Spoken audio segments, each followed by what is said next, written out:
మళ్ళీ ఢిల్లీకి వెళ్తున్నా ఈరోజు. వెళ్ళే మునుపు మీ అందరితో మరీ మాట్లాడకుండా పోతే ప్రజలతో మాట్లాడలేం కదా. మీతో మాట్లాడితే ప్రజలతో మాట్లాడినట్టు. ఎలక్షన్ అవుతాను నేను అంత బిజీగా ఉన్నా కాబట్టి ఒక 2 నిమిషాలు మీకు చెప్పి తద్వారా ప్రజలు చెప్పేద్దామన్న ఉద్దేశంతో ఈ కార్యక్రమానికి శ్రీకారం చుట్టాను. ముందు మీడియాకి, అదే మరి రాష్ట్ర ప్రజలందరికీ ధన్యవాదాలు. శిరస్సు వంచి నమస్కారాలు తెలియజేస్తున్నా. ఎందుకంటే నా సుదీర్ఘమైన రాజకీయ యాత్రలో ఈ 5 సంవత్సరాలు చూసిన ప్రభుత్వాన్ని నేను ఎప్పుడూ చూడలేదు. ఒక రంగం అని కాదు, ఒక వ్యవస్థని కాదు, ప్రజాస్వామ్య వ్యవస్థలన్నీ ఏ విధంగా ఇబ్బంది పడ్డాయో, ఏ విధంగా నిర్వీర్యం చేశారో మనం అన్నీ చూసాం. అయితే మా ధ్యేయం ఒకటే, ప్రజలు గెలవాలి, రాష్ట్రం నిలబడాలి. దీనికోసం ఎన్ని త్యాగాలైనా సరే చేసి మళ్ళీ భావి తరాల భవిష్యత్తు కోసం ముందుకు పోవాలని చెప్పి వెళ్ళాం. నేను చాలా ఎన్నికలు చూశాం. 10వ ఎన్నిక నిన్న. అంటే ఇన్ని ఎన్నికలు చూసినా, అంటే ఎన్నికలు చూడడమే కాకుండా ఈ ఎన్నికలన్నీ at the helm of affairs ఉండి ఎప్పటికప్పుడు సమీక్షలు కానీ ఇవన్నీ నిర్వహించడం కూడా చేశాం. రాజకీయాల్లో ఒడికిదుడుకులు సాధారణంగా ఉంటాయి. ఎవరు శాశ్వతం కాదు.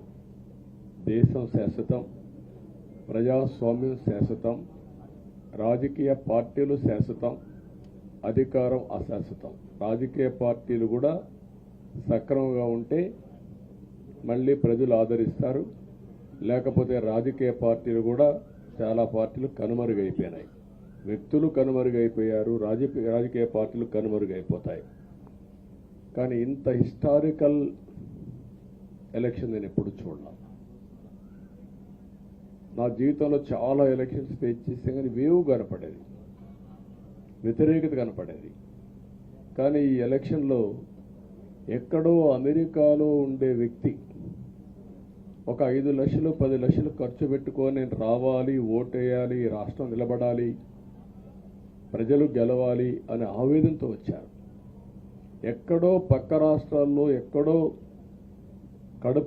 కడుపు నిండడం కోసం కూలి పనులకైనటువంటి వ్యక్తులు, పాచి పనులు చేసుకునే వ్యక్తులు సొంత డబ్బులు పెట్టుకొని నేరుగా ఇక్కడ రైల్వే స్టేషన్లో చూస్తే, బస్ స్టాండ్లో చూస్తే భోజనం కూడా ప్యాక్ చేసుకొని తీసుకొచ్చి ఇక్కడ భోంచేసి ఓటేసే పరిస్థితికి వచ్చారు.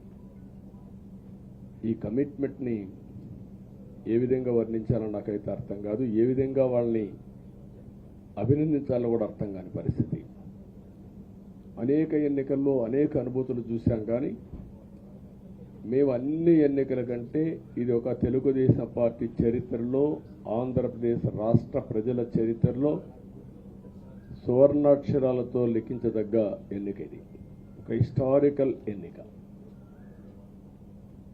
ఆగస్టు క్రైసిస్ తర్వాత ఎన్టీ రామారావు గారు పార్టీ పెట్టిన తర్వాత 83లో మేము గెలిచాం. అప్పుడు 200 సీట్లు వచ్చాయి. కొత్తగా పార్టీ పెడతానే ఎన్నికలకు వెళ్ళి 9 నెలలు అధికారంలోకి వస్తే 200 సీట్లు వచ్చాయి. 94లో మీరు ఒక్కసారి చూస్తే ప్రజా వ్యతిరేకం వల్ల 3 ముఖ్యమంత్రులు మారడం వల్ల ఆ రోజు మీరు ఎన్నికలు చూస్తే దగ్గర అపోజిషన్ పార్టీకి రిక్వైర్డ్ నెంబర్, అంటే అపోజిషన్ లీడర్గా వచ్చే స్టేటస్ రాకుండా వచ్చాయి. అవన్నిటిని వర్పించే విధంగా ఈసారి ఊహించని విధంగా వచ్చింది. అంటే దానికి కారణాలు నేను ఎక్కువ చెప్పక్కర్లేదు, అనుభవించిన ప్రజలకే అర్థమవుతుంది. ఎప్పుడైనా సరే ప్రజాస్వామ్యంలో ప్రాథమిక హక్కు మాట్లాడే స్వేచ్ఛ. ఆ స్వేచ్ఛనే కోల్పోవాల్సి వచ్చింది. అదే కాదు, బ్రతికే స్వేచ్ఛ, ఆస్తులు పెట్టుకునే స్వేచ్ఛ ఇవన్నీ కోల్పోయే పరిస్థితి వచ్చింది. అందుకే మీరు చూస్తే మొన్న ఎలక్షన్లో సరే ఏ విధంగా మేమందరం కలిసాం అవన్నీ మాకంటే ముందు మీకే తెలుసు. కలిసినప్పుడు ఎవ్రీ ఈవెంట్ ఇవి వేదిక నుంచే ప్రారంభించాం. అక్కడి నుంచి ముందుకెళ్ళాం. ఆ రోజు చెప్పాం, ఈ రోజు ఒకటి చెప్తున్నాం. మా ఆలోచన ప్రజలు గెలవాలి, రాష్ట్రం నిలబడాలి. అంతవరకు సాధించగలిగాం. 55.38% ఓట్లు పడ్డాయి. దీంట్లో తెలుగుదేశానికి 45.60% పడ్డాయి.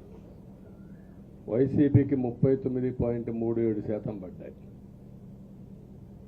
ఇది ఊహించినటువంటి ఒక్కొక్కసారి 95,000 మెజారిటీ. ఒకప్పుడు నేను చార్మినార్ ఎగ్జాంపుల్ చెప్పేవాడిని. చార్మినార్ అంటే అక్కడ ఎంఐఎం కంచుకోట, అక్కడ ఎప్పుడు ఎక్కువ ఓట్లు వచ్చేటివి. ఆ తర్వాత కుప్పం, సిద్దిపేట పోటీ పడేటి రెండో స్థానానికి. అప్పుడు కూడా 70,000, 80,000, 50,000 కాడ ఆగిపోయేవాళ్ళం. ఈసారి 95,000, 94,000, మళ్ళా 92,000, 91,000. మంగళగిరి లాంటి కాన్స్టిట్యున్సీలు 91,000 మెజారిటీ. ఏ విధంగా అభివర్ణించాలో నాకైతే అర్థం కాదనమాట. అంత ఇదెళ్ళిపోయినాయి. ఇవన్నీ చూసిన తర్వాత ప్రజలు ఇచ్చిన తీర్పు మీరు చూస్తే అహంకారం, నియంతృత్వం, విచ్చలవిడితనం, ఏదంటే అది చేస్తాననుకుంటే ప్రజలు క్షమించే పరిస్థితులు లేరు. అదే ఈరోజు నిరూపించే పరిస్థితికి వచ్చారు. ఒక మాటలో చెప్పాలంటే ఈసారి వీళ్ళు చేసింది గుణపాఠం పాలకులకు కాదు, అవినీతి అహంకారంతో ముందుకు పోయి ఎలాంటి ధ్వంసకారులకైనా ఇదే జరుగుతుందని నిరూపించారు ప్రజలు. దానికి మనస్ఫూర్తిగా అభినందిస్తున్నా. అదే సమయంలో 5 సంవత్సరాలు మా కార్యకర్తల పడిన ఇబ్బందులు, చాలామంది స్లీప్లెస్ నైట్స్, కంటి నిండా నిద్రపోని పరిస్థితి. అక్కడి నుంచి నేను చూస్తే చాలా కడాన మనిషిని హింస పెడుతూ నువ్వు ప్రాణంతో బతకాలంటే జై జగన్ అనమంటే జై తెలుగుదేశం, జై చంద్రబాబుని ప్రాణాలు వదిలిన సందర్భం చంద్రయ్య. ఇది తలుచుకుంటే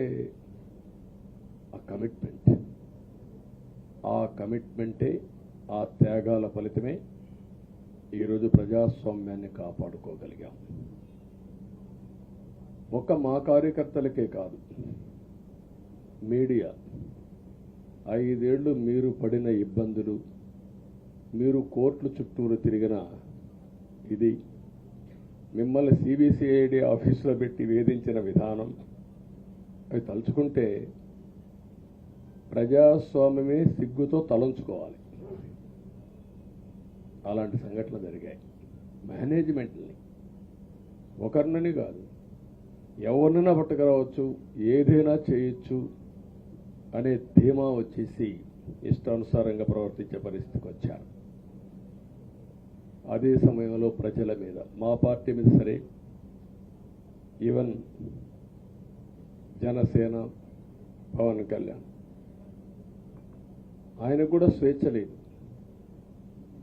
ఎక్కడైనా సరే విశాఖపట్నానికి వెళితే ఉన్న పళంగా విశాఖపట్నం నుంచి వెకేట్ చేయాలని తిరిగి, అంటే నగర బహిష్కరణ.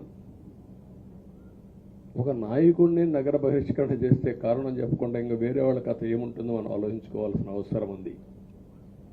కేసులు పెడితే ఎందుకు పెట్టావు కేసు అని అడిగితే దానికి సమాధానం చెప్పకుండా ముందు నిన్ను అరెస్ట్ చేస్తున్నాం, తర్వాత కేసు డీటెయిల్స్ ఇస్తూ ఉంటారు. ఇలాంటి చాలా జరిగాయి. ఇవన్నిటికీ పరిష్కారం కోసం ఈరోజు మనం చూసిన తర్వాత ఇది మాకేదో అధికారం అని మేము అనుకోవడం లేదు, ఒక బాధ్యత. మేము పాలకులమే కాదు సేవకులు అని చెప్పి నినాదానికి శ్రీకారం చుట్టారు. ఇవన్నీ గుర్తుపెట్టుకొని పనిచేస్తాం. నేను చాలా స్పష్టంగా సూపర్ 6 ఇచ్చాం. అదే మాదిరిగా ప్రజాగళం ఎన్నికల మేనిఫెస్టో ఇచ్చాం. ఇవన్నీ కూడా ప్రజల్లోకి బాగా వెళ్ళాయి. ఒక హోప్ క్రియేట్ అయింది. ఇవన్నిటి ఫలితాలే నిన్న వచ్చాయి. అదే మాదిరిగా మేము ఇక్కడ మీరు చూస్తే ఒక పక్క తెలుగుదేశం పార్టీ మొట్టమొదటిసారిగా పవన్ కళ్యాణ్ గారు ప్రభుత్వ వ్యతిరేక ఓటు చేరడానికి వీలు లేదు, ఈ రాష్ట్రంలో మళ్ళా ప్రజాస్వామ్యాన్ని కానీ ఈ రాష్ట్రాన్ని కాపాడుకోవాల్సిన బాధ్యత ఉందని చెప్పి ముందుకొచ్చి ఈ యొక్క కూటమికి బీజం వేశారు. వారిని మనస్ఫూర్తిగా అభినందిస్తున్నాం.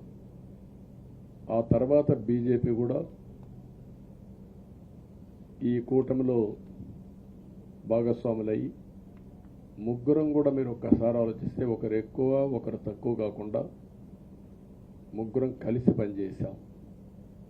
బేషిజాలు ఎక్కడా లేకుండా మేము ఏదైతే చెప్పామో ప్రజలు గెలవాలి, రాష్ట్రం నిలబడాలి, దీనికోసం పై స్థాయి నుంచి ఢిల్లీ నుంచి వచ్చినటువంటి బీజేపీ నాయకులు కానీ ప్రధానమంత్రి అమిత్ షా గారు కానీ ఇక్కడుండే పవన్ కళ్యాణ్ కానీ తెలుగుదేశం పార్టీ కేంద్ర నాయకత్వం నుంచి కింది వరకు అందరం కూడా ఒక ట్రూ స్పిరిట్తో పనిచేశాం. 175 అసెంబ్లీలు, 25 అసెంబ్లీలు అన్ని పార్టీలకు సంబంధించిన సీట్లుగా ఎన్డీఏలో భాగస్వాములుగా ఒక బాధ్యతతో ముందుకు పోయాం. అందుకే ఈ అనూహ్యమైనటువంటి విజయాన్ని సాధించగలిగాం. ఇక్కడి నుంచి బాధ్యత ఉంటుంది. ఆ బాధ్యతని ఏ విధంగా చేయాలనో అవన్నిటి కూడా ప్రణాళికలు తయారు చేసుకుంటాం. అంటే ఈ 5 సంవత్సరాలు జరిగిన విధ్వంసం మీరు ఒకసారి చూసిన తర్వాత ఇది ఒక 30 సంవత్సరాలకు ఎంత డ్యామేజ్ చేయాలనో అంత డ్యామేజ్ జరిగింది. వ్యవస్థలు విధ్వంసం అయ్యాయి. మొత్తం ఎకానమీ కుప్పగూలిపోయింది. అప్పులైతే ఎంత చేశారో ఇంకా లోతు పోతే తప్ప మనకు తెలియదు. ఎక్కడెక్కడ చేశారో ఏమేం చేశారో తెలియదు. ఇంకొక పక్క ఎక్కడికక్కడ సహజ సంపద, ఒక శాండ్ కావచ్చు, మినరల్ వెల్త్ కావచ్చు, లేకపోతే ఏదంటే అది ఇంకా మాకు అడ్డే లేదు, ఏమైనా చేయగలుగుతాం, ఎవరైనా అడ్డొస్తే తొలగించుకుంటా పోతామనే ధీమాతో ముందుకు పోయారు. కొంతమంది భయపడి రాలేకపోయారు, ఎదిరించలేకపోయారు. నా కళ్ళ ముందర ఒక రైతు చూస్తే ఆ పొలం పక్క నుండి ఇసుక తీసేస్తే అక్కడ భూగర్భ జలాలు ఉండవు, వ్యవసాయానికి నీళ్లు కూడా కొరత వస్తుంది, పక్క నుండే పొలాల్లో కూడా నీళ్లు ఉండవు. కానీ మాట్లాడే సాహసం చేయలేకపోయాడు.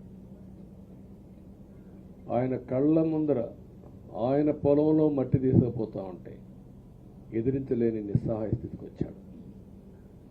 మా వాళ్ళు పోతే హౌస్ అరెస్టులు చేశారు. ఇవన్నీ చెప్పుకుంటూ పోతే ఒకటి కాదు, చాలా జరిగాయి. అవన్నీ కూడా ఏ విధంగా చేయాలనో చేస్తూనే మళ్ళీ వ్యవస్థలన్నీ కూడా పునరుద్ధరించాల్సిన బాధ్యత ఉంది. అదే మాదిరిగా మాకు ఒక 4-5 రోజులు ఇవన్నీ చూసిన తర్వాత డెప్త్కి పోయిన తర్వాత మీరు పేపర్లో రాసినట్టు కానీ మేము మాట్లాడినట్టు కానీ ఒక లెవెల్లో ఆగిపోయినాయని నా ఉద్దేశం. ఎందుకంటే నేను రాజకీయాలు 40 ఏళ్ళు చూశాను. ప్రభుత్వాలను మేము అధికారం ఉన్నప్పుడు చూశాను, బాగు చేసి మళ్ళా అపోజిషన్కి వస్తానే వీళ్ళు నాశనం చేస్తే మళ్ళీ నేను అధికారంలోకి వస్తానే దాన్ని బాగు చేయాలంటే ఎన్ని కష్టాలు ఉన్నాయో నేను చూశాను. ఒకప్పుడు పవర్ సెక్టర్ మీరు చూస్తే కరెంట్ ఎప్పుడు వస్తుందో ఎప్పుడు పోతుందో తెలియని పరిస్థితి నుంచి హైదరాబాద్లో విద్యుత్ సౌధ దగ్గర రాఘవరెడ్డి ఉండేవాడు, కమ్యూనిస్ట్ లీడర్. నల్గొండ నుంచి రైతులను తీసుకొచ్చి సమ్మర్ వస్తే అసెంబ్లీ ఏప్రిల్లో ఉంటే గొడవలు సగం టైం మేము కరెంటు కొరత పైనే చర్చించేవాళ్ళం. That were the days.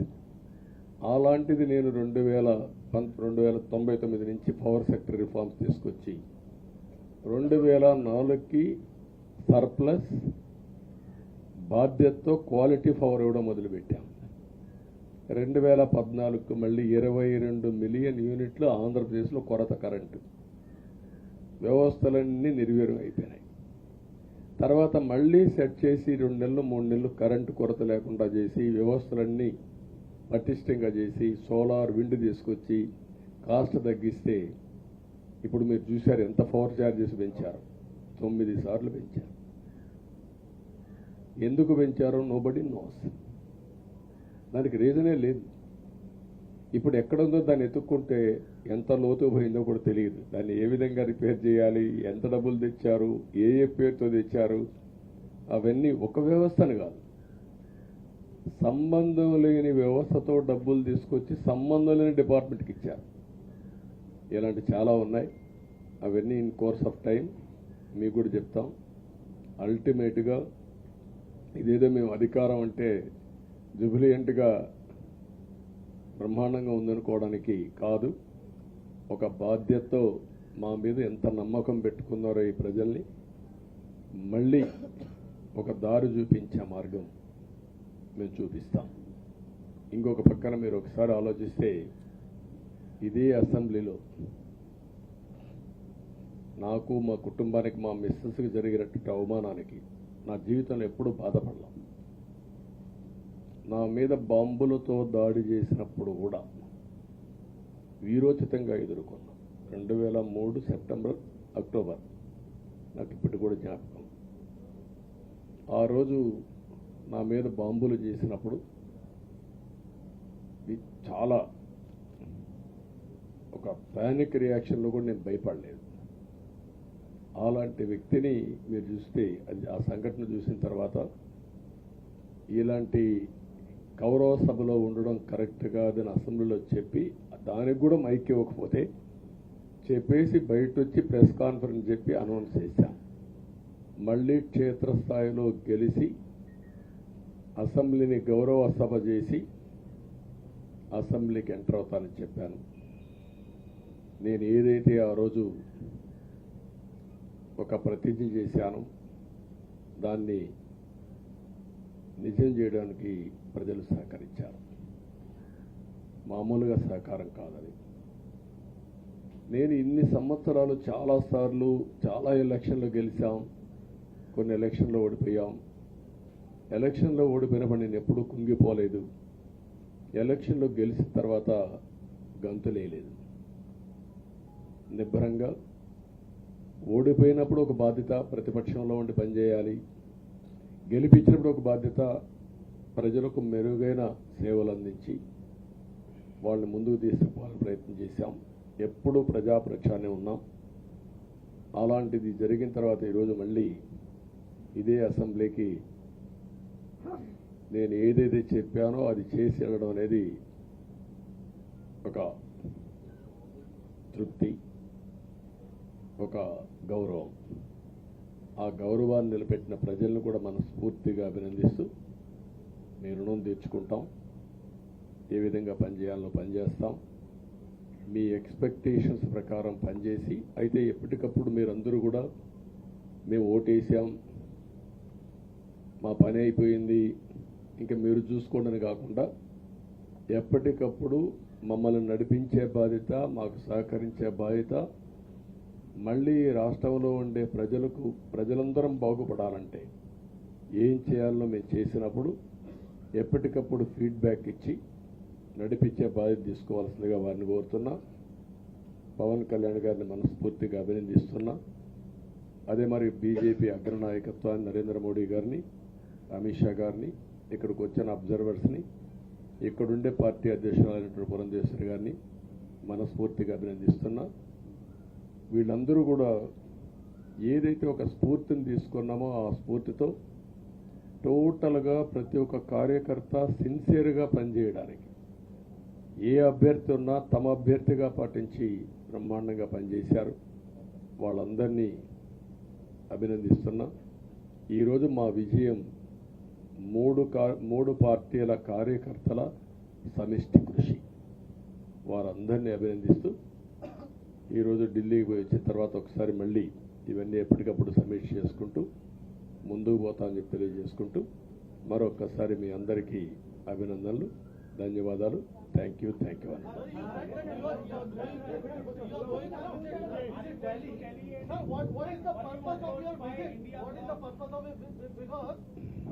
No, don't bother. No, hear me, I say. You are very loud. You want news always. I am also experienced. I have seen so many political changes in this country. We are in NDA. I am going for NDA meeting. In course of time, anything, we will report to you. Thank you.